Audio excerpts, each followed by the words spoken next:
Okay, now let's consider the next major class of enzyme inhibitors.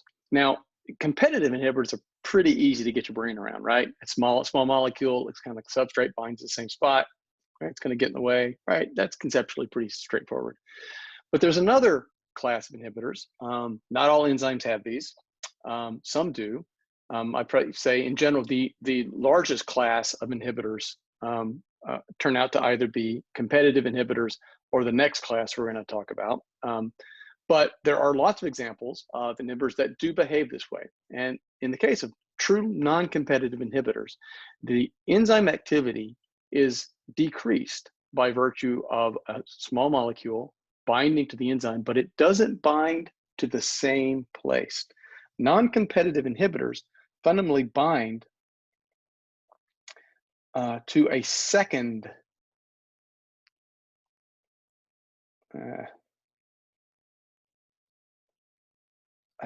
site on the enzyme, right? That's distinct from, right? Not the same as the active site, right? And in particular, for truly non-competitive inhibitors, really important thing is they have no impact on substrate binding, right? All right, so to see what that would look like in terms of a steady state scheme, let's write this out again, right? So again, we're gonna start over here with our enzyme plus substrate, same basic initial scheme. Again, I'm just gonna assume thermodynamic equilibrium, but still use the symbol Km. Form our Michaelis complex. One step catalysis to form enzyme plus product. Okay, but now we've got a competitive inhibitor and it doesn't bind to the same site, binds somewhere else in the enzyme, right? And somehow shuts the activity of the enzyme down, right? Or inhibits its ability to do chemistry, right? But like I said, it has no impact on substrate binding, right? So in that limit, right, for a molecule that would do that, we've got the inhibitor's ability to bind the enzyme in two different places. The inhibitor could bind here, right? It can bind to the free enzyme, or it can bind to the enzyme that's already got substrate on it. In both cases, of course, we have this binding equilibrium. And in this case, we would form the enzyme inhibitor complex. Here we form this ternary complex, enzyme substrate inhibitor. And that enzyme substrate inhibitor complex is dead end. Can't do any chemistry. The only way to get over here to product, right? The only way to get here is to dissociate the inhibitor to then actually do some chemistry, right? So there's no direct access from that ternary complex to a state that forms the product. Okay, really important point here, all right? For a truly non-competitive inhibitor, the binding of this inhibitor, like I said, can't impact substrate binding and vice versa. In other words, the substrate and inhibitor binding are not only independent, but they're also not thermodynamically linked.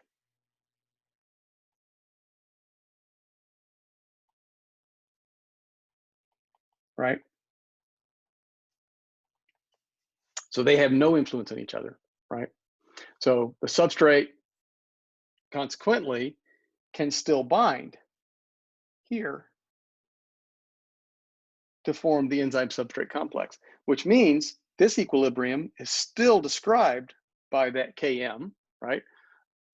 Either assuming thermodynamic equilibrium between the Michaelis and constant and the free enzyme. Again, you can do this with steady state assumptions. You get the same answer in the end. And this equilibrium is still described by the same equilibrium constant, because the substrate being present or not has no impact on binding the inhibitor, right? Again, this is for a true non-competitive inhibitor. Okay, now we could go through the exercise of deriving the overall expression. It's a useful thing right? I have done this several times now. I'm not going to do it here. I'm just going to give you the answer. If it's completely confusing to you how this would work, you can go through the same basic exercise I went through for competitive inhibitors, and you should come out with the following expression, which is that for competitive inhibitors, the initial rate equation that you get out looks something like this. You end up with something where you have the Vmax divided by a term that should look familiar, 1 plus concentration of the inhibitor over the equilibrium constant for inhibitor binding, right? Times the concentration of the substrate divided by Km plus the concentration of the substrate. Now you look at that and you're like, oh, it looks kind of ugly, right? That's sort of like, ew. But again, if you compare that expression for non-competitive inhibitors or non-competitive inhibition to the expression for the simple steady state Michaelis equation that just was Vmax concentration of substrate divided by Km plus concentration of substrate, that ought to look pretty familiar again, right? Again, the algebraic form of that expression is identical. It's exactly the same. It's just a simple hyperbola, right? But the only difference here now is that we've added, like we did with competitive inhibition, we've added another term here, but all it does is reduce Vmax. So non-competitive inhibitors reduce the Vmax, and they have, if you'll look here again, they have no impact on Km. Non-competitive inhibitors do nothing to the Km. The effect of a non-competitive inhibitor is completely and only in terms of the Vmax, right? Okay, and that's, remember, distinct from competitive inhibitors, which only affect the Km and have no impact on the Vmax, right?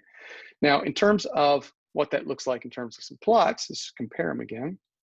Do the same thing I did for competitive inhibitors. We're going to sort of look at both the standard plot, standard Michaelis plot, and then that double reciprocal plot. As we saw with competitive inhibitors, these double reciprocal plots for inhibition, again, are characteristic in the case of a non-competitive inhibitor, right? So again, we've got initial rate here, concentration of substrate here, 1 over the initial rate here, 1 over the concentration of substrate here, right? There's our true here in the gray line, that's our true y-axis. Back here is an extrapolation, right? All right, so here on the sort of standard Michaelis plot, here's our Vmax, right? And we do this with our enzyme in the absence of the inhibitor like we did before, and we get this, as we've been seeing, this nice hyperbolic expression or hyperbolic function. And here again at 1/2 Vmax is our Km, right? And again, over in our double reciprocal plot, and this time we'll do the extrapolation, right? We have our data set that looks kind of like this, right? Again, minus inhibitor. This is minus inhibitor, right? Here's our Vmax again, right? I should say 1 over our Vmax. Here again is minus 1 over the Km, right? Okay. So now what happens when you think about these plots in the presence of a non-competitive inhibitor, a molecule that can bind to the enzyme and mess with the activity but has no effect on substrate binding? Well, it should be fairly straightforward. What's going to happen? Given that I just showed you all the effect is in terms of the Vmax, well, what that's going to mean is that in the presence of the inhibitor, Vmax is going to change, right? So let me write this. I'll write it over here. Here we have this Vmax. Oh, I'm so sloppy today. Vmax apparent, right? So if we thought about it, what this curve would look like, it's going to do something like this. It's going to come up here and it's going to go and do something like that, plus inhibitor. And what you would find is that if you looked at, I didn't draw this curve so great, right? But if you looked at where that 1/2 point is on this curve, what you'd find is that the half maximum point for this red curve comes down to exactly the same spot, right? So the Km in either case, the Km is unchanged, even in the presence of this non-competitive inhibitor. The half saturation point, or the ability of the enzyme to be saturated by this by the substrate, is the same.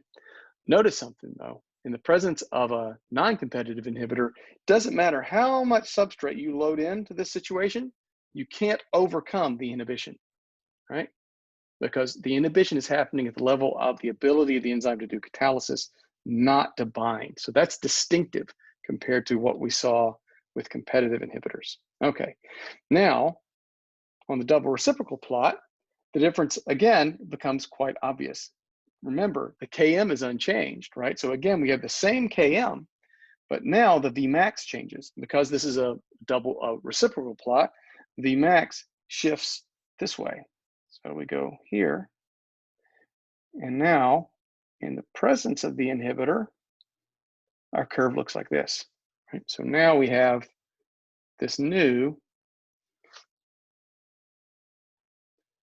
1 over Vmax apparent, right? Okay, all right. So these curves shift in, again, in a characteristic way, right? The non-competitive curves that look like this are quite distinctive from what those competitive curves, either the double reciprocal or the standard Michaelis plot looks like, right? Okay, and again, back to this sort of same question, well, how good an inhibitor is this, right? We would do something similar to what we did before. One would, of course, do a family of experiments at different concentrations of inhibitor, right? So your concentration of inhibitor is going up. Same sort of thing over here, where you'd have a whole family of these curves, right? At different concentrations of the inhibitor here, right? And then you would take the data, again, usually nowadays, nonlinearly fit in a robust way. And you would take that data, and now you want to go do something very similar to what we did before. You want to do a plot to try and figure out how good an inhibitor this happens to be. So again, because all the impact is happening at the level of the Vmax, let's just think about that before I write that out for you guys. Remember how we define Vmax, right? It's simply equal to Kcat times the concentration of total enzyme, right? Well, if all the effect of a non-competitive inhibitor is on the ability of the enzyme to turn over, there's only one thing we could impact here. It's the only one thing we could reduce that would make any sense. The amount of the enzyme doesn't change, right? Which means this non-competitive inhibitor can only be affecting the ability of the enzyme to do chemistry, which means it has to be reducing the magnitude of that catalytic constant, or written out, the effect of a non-competitive inhibitor would be to divide or reduce the magnitude of that catalytic constant by this amount that we saw before, right? Okay, so let me write this out another way. We call this Vmax apparent, which would make this Kcat apparent in the presence of the inhibitor. So the true Kcat then is reduced by the presence of the inhibitor, by that factor we just derived. Okay, so now what is this thing, right? How good is it? How effective is it as an inhibitor? Well, we need to do another plot, but you can't plot that out directly and get a nice clean line out of it if you just look at it. I'll write that a different way. Let's say okay, we have this, let's just stay with Vmax apparent. We know that's going to be equal to, right, Vmax divided by 1 plus concentration of the inhibitor divided by the binding constant for the inhibitor. What if we invert it, right? We could do that. We could say, well, that's not a nice line, but if I take 1 over Vmax apparent, that's just going to be equal to, 1 plus concentration of I over Ki divided by Vmax. If I expand that out, that's just going to be 1 over Vmax plus what? Oops, I got it all covered up there. That's a little weird, right? That's just going to be equal to concentration of I divided by Ki times Vmax, right? Y equals B plus Mx. It's a line now, right? So we can take our family of data from our steady state kinetic experiments in the presence of different concentrations of our non-competitive inhibitor, plot these guys out with, in this case, 1 over the Vmax apparent, right, versus concentration of the inhibitor, right? Look at this expression here, right? Here's what we're putting on our dependent variable. There's our independent variable. Plot these guys out. And just like we saw before with competitive inhibitor, we should get a nice straight line if everything has worked correctly. There's our true, our 1 over the Vmax. And the slope of this line then is simply what's here? 1 over